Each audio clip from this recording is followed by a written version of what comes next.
Greetings and salutations, my fellow accidental islanders.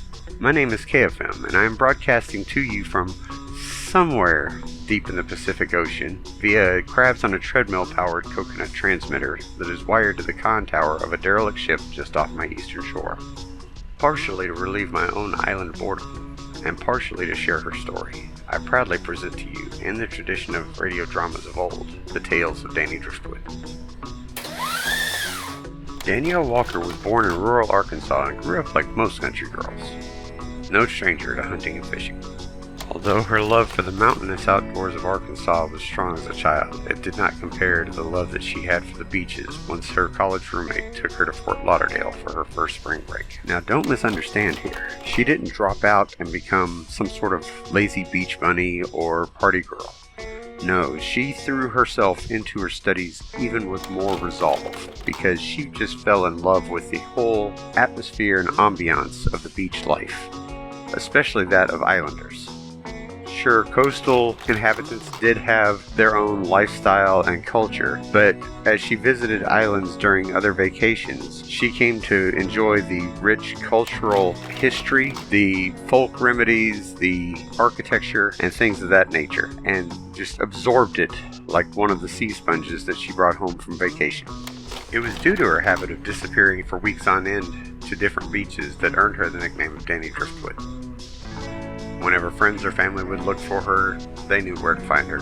Sprawl out on a beach somewhere, enjoying the warm water and the even warmer trade winds as they blew across the beach.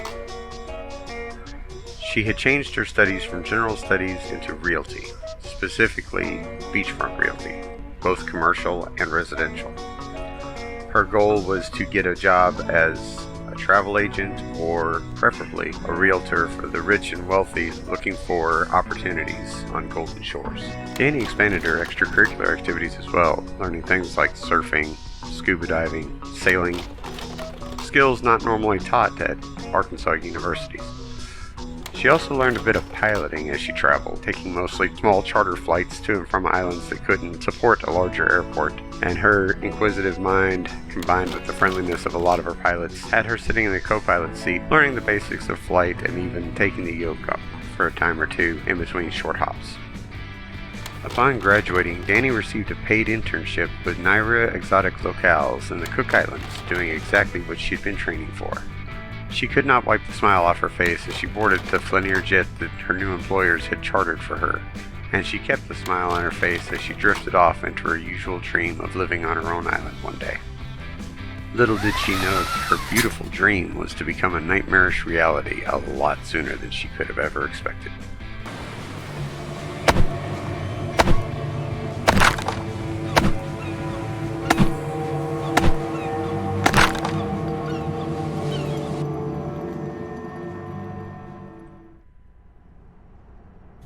She found herself jostled awake by the turbulence. The interior lights came on a moment later as she peeked out the window. They're still in flight, no land in sight, and at a high altitude. Something the matter? She asked.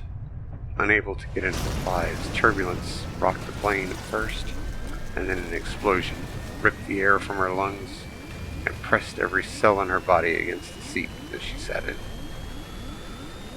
Sat there gasping for breath, clutching at the armrests, watching the plane tilt sickeningly as it dove, and things went black. She woke a short time later to the smell of fire and fuel and water. She wasn't sure if the heat was from the water boiling or simply from being Pacific. She swam forward, looking for any signs of the pilot. Finding none, she swam outward. The life raft had been deployed, but there was still no sign of it. She went swimming closer. She could feel things brushing against her leg, large things, and then an explosion.